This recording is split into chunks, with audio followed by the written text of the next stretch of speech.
The Alaska Republican Party has vowed to recruit a primary challenger against Senator Lisa Murkowski, Republican, a month after she voted to convict former President Trump on inciting an insurrection at the United States Capitol.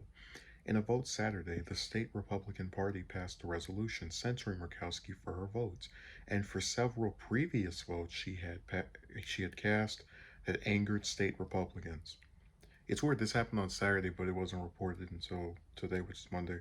Whatever. There's a number of issues with that the party has had with Senator Murkowski for the last several years, which really culminated in the conviction vote of former President Trump, said Chris Warren, the author of the resolution and head of a local Republican Party group in Anchorage.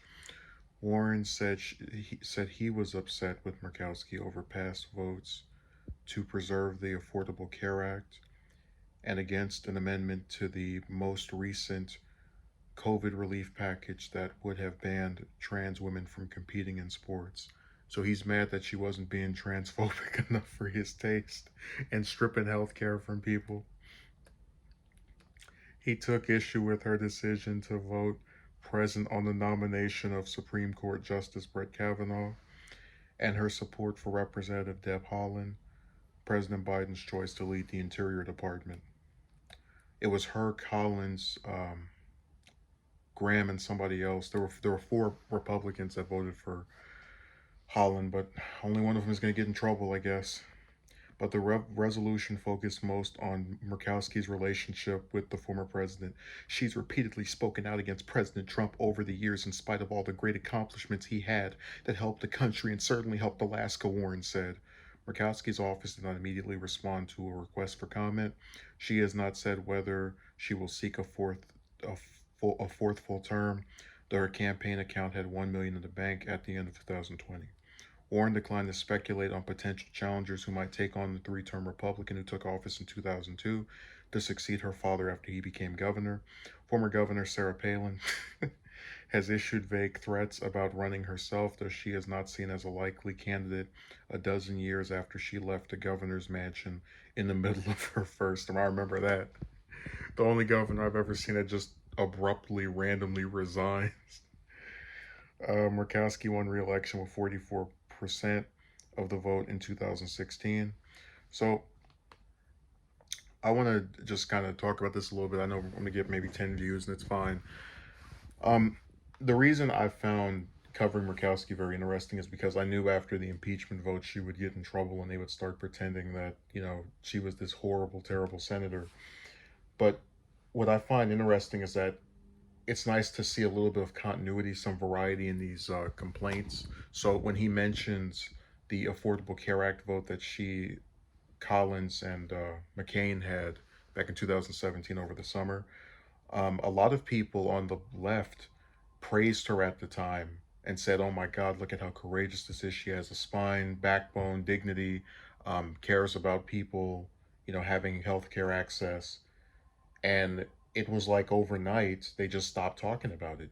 And then when she voted against Kavanaugh, the only Republican to do that, it was the same thing. "Oh my God, thank you, this is great. One Republican cares about the accusations of Blasey Ford," and then overnight the Democrats just abandoned her again. So this is why I said being a moderate or just having votes like a couple of times, right, on key issues that are different from your party is like a lose-lose situation, because you'll get a little bit of praise from the other side and then they'll forget about you and ignore you and pretend that you're one of the same as the rest of them, and then you'll get hated by your side even if you, which is this what all the Republicans do, voted with Trump the majority of the time.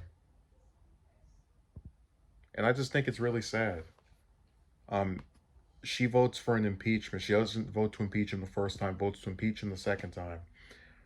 That only caused her to vote to impeach him after he did something that a very large majority of politicians across the US, not all the most of the Republicans, most of the Democrats and some Republicans were saying was very problematic and very dangerous to have these people show up to, during his we won the election BS. And it's like, when can you ever have opposition to this man? Whatever Chris thinks he accomplished in office, this person that they got the statement from, it shouldn't supersede putting the lives of other people, let alone members of Congress, in danger after falsely claiming for months that you won an election that every reputable source said you didn't. But again, I am really sorry that this is the state of the Republican Party. They have a great senator who sometimes votes in ways I don't like, but I'll still give her credit if she votes one way I do, one way that's good or not. And their entire issue with this person, because like I said, those previous votes, it didn't cause them to want a primary challenger. It's only been this one vote has just set them off the edge. They're literally doing to her what the Democrats did to Collins after she voted for Kavanaugh. We're gonna get rid of you after that vote. You're a liar. You're a fake. You're a fraud. You're a phony. Because, like I said, every single Republican, Colin and Murkowski included, vote with their own party a majority of the time. So I guess this is part of the old adage that you can do 1,000 things right, but if you slip up once, your own team does that to you.